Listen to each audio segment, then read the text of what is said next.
Formula ఈ రేస్కు సంబంధించిన కేసును క్వాష్ చేయాలంటూ కేటీఆర్ వేసిన పిటిషన్పై నేడు హైకోర్టులో విచారణ జరగనుంది. ఈ పిటిషన్ నేపథ్యంలో హైకోర్టు కేటీఆర్ను అరెస్ట్ చేయదని ఇచ్చిన ఆదేశాల గడువు నేడుతో ముగియనుంది. ఈ క్రమంలో కోర్టు ఆదేశాలను పొడిగిస్తుందా లేదా అన్నది ఆసక్తికరంగా మారింది. కోర్టు ఇప్పటికీ ఈ కేసుపై విచారణ చేపట్టినప్పటికీ తుది తీర్పు కోసం నేడు కీలకంగా మారింది. ఈ తీర్పు కేటీఆర్ రాజకీయ జీవితాన్ని ప్రభావితం చేసే అవకాశాలున్నాయి.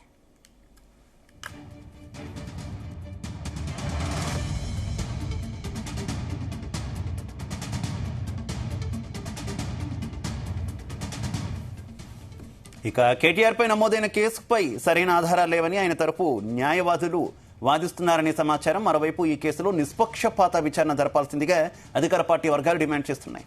కేసు కొట్టివేయడంపై కోర్టు ఏం నిర్ణయిస్తుందనేది రాజకీయ వర్గాల్లో చర్చనీయాంశంగా మారింది. ఈ పిటిషన్పై హైకోర్టు ఇచ్చే తీర్పు కేటీఆర్ అరెస్టుపై ప్రభావం చూపవచ్చు. ఇక ఇదే విషయానికి సంబంధించి మరింత సమాచారం మా క్రైమ్ బ్యూరో చీఫ్ రవితేజ అందిస్తారు. రవితేజ, ఫార్ములా ఈ రేసు కేసులో కేటీఆర్ దీనిపైన అభియోగాలు మోపుతూ ఏసీబీ ఈడీ అధికారులు ఇప్పటికే కేసులు నమోదు చేసి నోటీసులు కూడా జారీ చేయడం జరిగింది.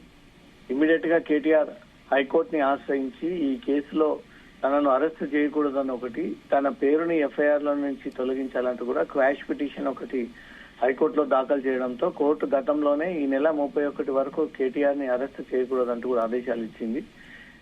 కోర్టు ఇచ్చినటువంటి గడువు ప్రకారంగా ఈ రోజు 31వ తేదీన వరకు హైకోర్టు ఎదురు చూసింది. ఈ రోజు హైకోర్టు ఒక కీలకమైనటువంటి నిర్ణయాన్ని వ్యక్తం చేయబోతోంది. ఈ రోజుతో గడువు ముగియనుంది కాబట్టి అరెస్టు గడువు ఇంకాస్త పొడిగిస్తుందా లేదా కేటీఆర్ ఈ విషయంలో దర్యాప్తు సంస్థలే విచారణ జరపొచ్చు, కోర్టు అడ్డంకులు ఏం లేవంటూ కూడా ఈ రకమైనటువంటి అభిప్రాయాన్ని కూడా కోర్టు వ్యక్తం చేసేటువంటి అవకాశం ఉంది. ఈ తీర్పు కేటీఆర్ రాజకీయ జీవితంపై ప్రభావం చూపించేటువంటి అవకాశాలు ఉన్నాయి. ఇప్పటి వరకు తను రాజకీయంగా అడుగుపెట్టినప్పటి నుంచి మొన్నటి వరకు కూడా కేటీఆర్ జైలుకు వెళ్ళినటువంటి సందర్భాలు లేవు. ఇంత భారీ కేసులు అతని పైన మోపినట్టు కూడా సందర్భాలు లేవు.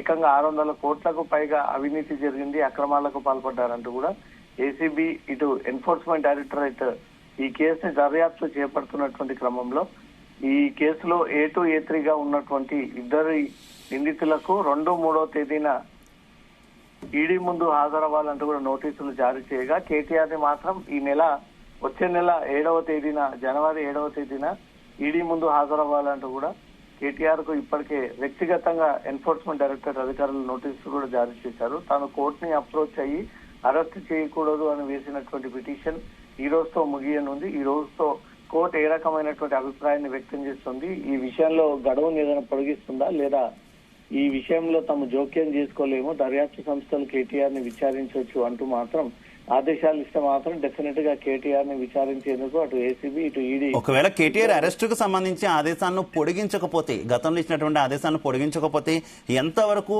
కేటీఆర్ ను అరెస్ట్ చేసే అవకాశం ఉందనుకోవచ్చు? కోర్టు పరిధిలో ఉన్నటువంటి అంశం కాబట్టి దర్యాప్తు సంస్థలు కోర్టుని గౌరవించి ఇన్ని రోజుల వరకు ముందుకు నడుచుకున్నారు. ఈ రోజు గడువు ముగిసిన తర్వాత ఇంకా ఈ గడువును ఎక్స్టెండ్ చేయలేము అన్నట్టుగా మాత్రం కోర్టు భావిస్తే ఇమ్మీడియట్ గా కేటీఆర్ ని అదుపులోకి తీసుకొని విచారణ చేపట్టి అనంతరం జైలుకు పంపించేటువంటి ఆలోచనలో అధికారులు ఉన్నట్టుగా తెలుస్తోంది. కోర్టు ఈ రోజు గడువు ఎక్స్టెన్షన్ చేసినట్టయితే ఇంకొన్ని రోజుల పాటు కేటీఆర్ కి రిలాక్సేషన్ దొరికేటువంటి ఛాన్స్ ఉంటుంది. గడువు పొడిగించలేము, కేటీఆర్ ని అరెస్ట్ చేయండి అని ఆర్డర్స్ ఇస్తే మాత్రం ఇమీడియట్ గా అరెస్ట్ చేసేటువంటి అవకాశం ఉంటుంది.